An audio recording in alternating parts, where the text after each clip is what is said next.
অভিনেত্রী শাহনাজ সুমি, যিনি জনপ্রিয় রিয়েলিটি শো সেরা নাচিয়ে দিয়ে শোবিজ দুনিয়ায় আত্মপ্রকাশ করেছিলেন এবং পরবর্তীতে পাপ পুণ্য, দামাল সহ আরও বেশ কিছু চলচ্চিত্র ও নাটকে অভিনয় করেছেন, সম্প্রতি এক নির্মাতার বিরুদ্ধে গুরুতর অভিযোগ তুলেছেন। নিজের জীবনের এক বিভীষিকাময় অভিজ্ঞতা শেয়ার করেছেন তিনি।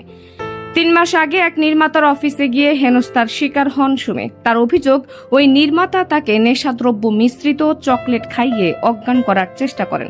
তবে তাৎক্ষণিক বুদ্ধিমত্তা ও সচেতনতায় তিনি সেই বিপদ থেকে নিজেকে রক্ষা করতে সক্ষম হন। এক সাক্ষাৎকারে সুমি জানান, নির্মাতার অফিসে যাওয়ার পর তিনি একটি চকলেট খান, যা সেই নির্মাতা নিজেই তাকে দেন। কিন্তু চকলেট খাওয়ার কিছুক্ষণ পরেই তার শরীরে অস্বাভাবিক পরিবর্তন অনুভূত হয়। চকলেট খাওয়ার মিনিট 7-8 মধ্যেই মাথা ভার হয়ে আসছিল। তখনও জ্ঞান ছিল, তাই বিপদ আঁচ করতে পেরে সেখান থেকে বেরিয়ে আসার চেষ্টা করি। অফিস থেকে বের হওয়ার পরও নির্মাতা তার পিছু নেন। লিফটের সামনে গিয়েও তিনি বিভ্রান্ত বোধ করছিলেন। কোন বাটনে চাপ দিয়ে নিচে নামবেন তা বুঝতে পারছিলেন না। সুমি আরও বলেন, নির্মাতা আমার পেছনে এসে বলল, এখনো যাচ্ছ, ভেতরে এসো, একটু বসো। কিন্তু আমি বললাম না, আমাকে এখন যেতেই হবে। তখন লিফটের বদলে রেলিং ধরে সিঁড়ি দিয়ে নামতে শুরু করি।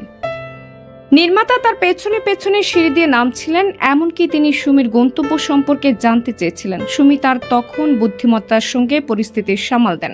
তিনি বলেন, আমি একটি ঠিকানা বললাম আর নির্মাতা বলল সেও সেখানে যাবে। তখনই বুঝলাম আমার দ্রুত পালানো উচিত। অন্য কোনো অজুহাতে সেখান থেকে বের হয়ে এলাম। ঘটনার বিস্তারিত বর্ণনা করলেও নির্মাতার নাম প্রকাশ করেননি সুমি। নাম প্রকাশ না করার পেছনে তার ব্যক্তিগত বা আইনি কারণ থাকতে পারে। তবে তিনি এই ঘটনাটি প্রকাশ্যে আনায় অনেক শিল্পীর মধ্যে সচেতনতা তৈরি হতে পারে বলে মনে করছেন বিশ্লেষকরা। বিনোদন জগতে শিল্পীরা অনেক সময় নানা ধরনের মানসিক চাপ এবং অপ্রীতিকর পরিস্থিতির মুখোমুখি হন।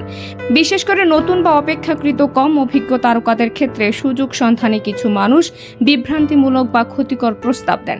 শাহনাজ সুমির ঘটনাটি এটি আরও একবার প্রমাণ করল। শোবিজে এ ধরনের ঘটনা নতুন নয়। বিশ্বজুড়েই বিনোদন দুনিয়ার পেছনের অন্ধকার দিকগুলোর কথা প্রায় উঠে আসে। মিটু আন্দোলনের মতো উদ্যোগের ফলে অনেক ক্ষেত্রে নির্যাতন ও হয়রানির শিকার ব্যক্তিরা সাহস করে ঘটনা প্রকাশ্যে আনতে শুরু করেছেন। ঘটনার কথা প্রকাশ্যে আনলেও এখনো কোনো আইনি পদক্ষেপ নেওয়ার বিষয়ে কিছু জানাননি সুমি। তবে তার এই বক্তব্য আইন প্রয়োগকারী সংস্থা এবং শোবিজ সংশ্লিষ্ট সংস্থাগুলোর দৃষ্টি আকর্ষণ করেছে। অনেকে আশা করছেন ভবিষ্যতে এই ধরনের ঘটনা প্রতিরোধে আরও কার্যকর পদক্ষেপ নেওয়া হবে। সুমির এই ঘটনা প্রকাশ্যে আসার পর সামাজিক মাধ্যমে ব্যাপক প্রতিক্রিয়া দেখা গেছে। অনেকেই তার সাহসিকতার প্রশংসা করেছেন এবং শোবিজ জগতে নারীদের নিরাপত্তার বিষয়ে প্রশ্ন তুলেছেন। বিভিন্ন সংগঠন এবং শোবিজ সংশ্লিষ্ট ব্যক্তিরা এ ধরনের ঘটনার নিন্দা জানিয়েছেন। তারা শিল্পীদের জন্য একটি নিরাপদ পরিবেশ তৈরি করার গুরুত্ব তুলে ধরেছেন। অভিনেত্রী শাহনাজ সুমির অভিজ্ঞতা শোবিজের অন্ধকার দিকগুলোকে আরও একবার উন্মোচন করল। তবে সুমি যে বুদ্ধিমত্তা এবং সাহসিকতার পরিচয় দিয়েছেন তা অনেকের জন্য প্রেরণার উৎস হতে পারে। এই ঘটনা থেকে শোবিজ জগতে আরও সতর্কতা এবং দায়িত্বশীল আচরণ নিশ্চিত করার প্রয়োজনীয়তাও স্পষ্ট হলো। শিল্পীদের নিরাপত্তা এবং সম্মানের জন্য একটি সুস্থ পরিবেশ গড়ে তোলাই এখন সময়ের দাবি।